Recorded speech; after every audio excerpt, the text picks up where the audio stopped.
Consequently, man could not have been held responsible for setting in motion forces which he not only failed to understand, but which simply did not exist. Once the evolutionary process of nature has been revealed, he who denies its creator surely is guilty of willful misconduct and therefore is deserving of punishment. Solomon, in Kohelet 8:11, refers to the fact that the absence of immediate catastrophic consequences enables a sinner to act in accordance with the dictates of his heart. On the other hand, the very factor which entices man to sin is also at work when the righteous decide to disregard this factor. Temptation resisted is worth a greater reward than temptation one has never come to grips with. Isaiah 40:27, who gives strength to the Ya'af, tired, should be understood thus. The Ya'af is the inert, primordial matter which has been activated by GDS directives.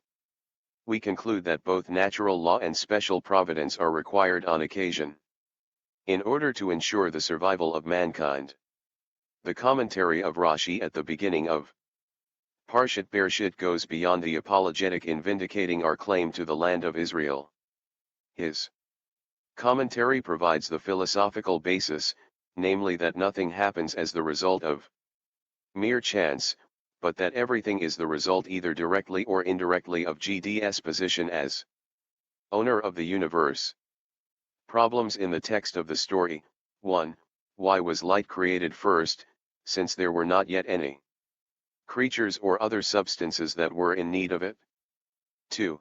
Why, after the directive "let there be light," does the Torah say there was light instead of "and it was so," as is the case after all the other directives? Why does the Torah stress it was good in all these categories? Why not content itself by stating it was so? 3. Why is the statement about separating light and darkness subsequent to the statement GD saw the light that it was good? The reverse order would have seemed more logical. 4. Why does the Torah state it was evening, it was morning? The reverse would have seemed more plausible. After all, evening is what we have left after the sun has set. 5. How could there have been evenings and mornings when there had not yet been a sun during the first 3 days of the creative process? 6. Why does the Torah say one day, instead of the first day, when it describes the events that took place on day 1? 7. The directive about separating water from water seems superfluous. The words "let there be a sky amongst the waters" surely presupposes such a separation. What are the upper waters? 8. Why does the Torah repeat GD made the sky? He had already given a directive "let there be a sky." Compare Ben Zoma, Bereshit Rabbah 4. 9. Why is the naming of the sky mentioned when at the outset the Torah had stated GD created the sky and the earth? 10. Why do we not find the statement "it was good" after the directives of the second day had been carried out? Why, on the other hand, do we find this expression twice during the report about what was created on the third day? 11. Why is the creation of the planetary system not reported immediately after the report about creation of the sky?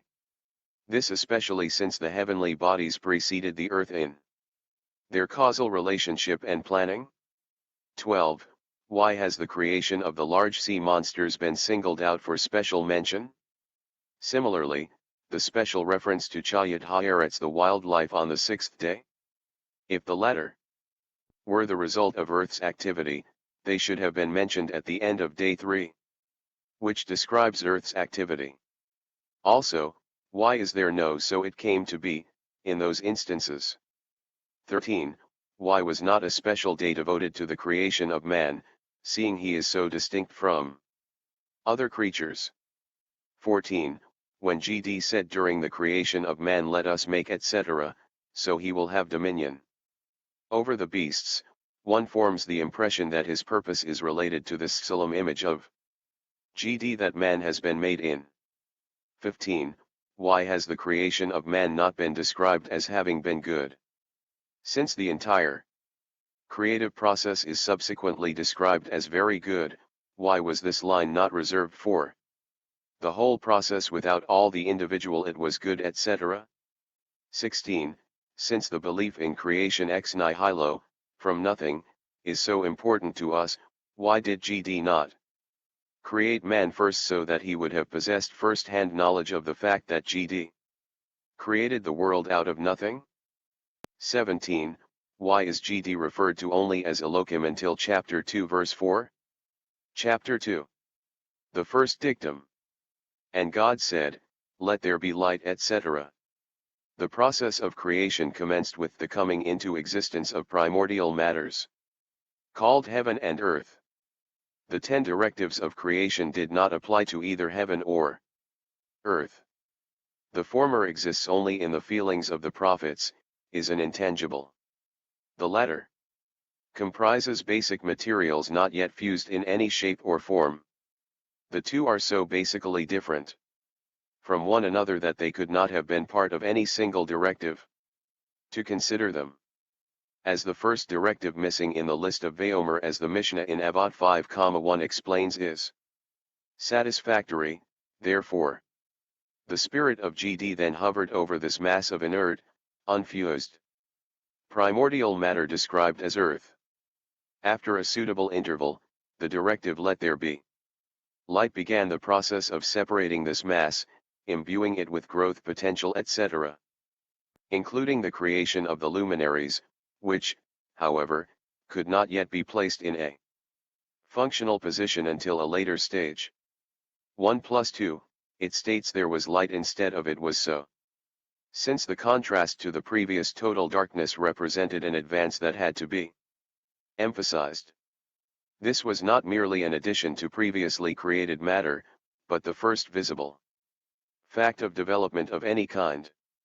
If GD stated that the light was good, this shows that this act had been completed and embodied all the principles connected with light, light bodies, luminaries, etc. Darkness represents void, disappearance, non-existence, as compared with light, which represents presence, appearance, renewal. 3. Light had to be the first of the 10 directives to establish the beginning of coherent activity, since it removes a state of eternal darkness, stagnation, etc. The term day, which includes periods of darkness alternating with periods of light, provides the meaningful framework for all subsequent developments. This period of light would equal in duration the previous period of darkness. In this fashion, the two periods combined would constitute a day. 4.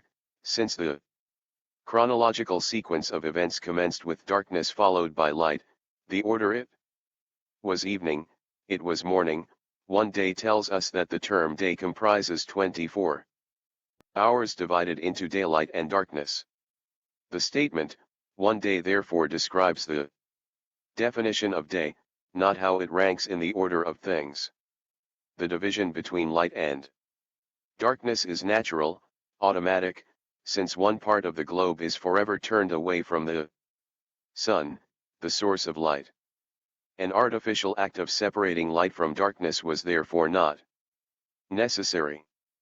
On the other hand, if the separation had been an act of separating matters which had previously been intermingled with one another, then the statement GD separated between light and darkness should have preceded the statement GD saw the light that it was good. Because surely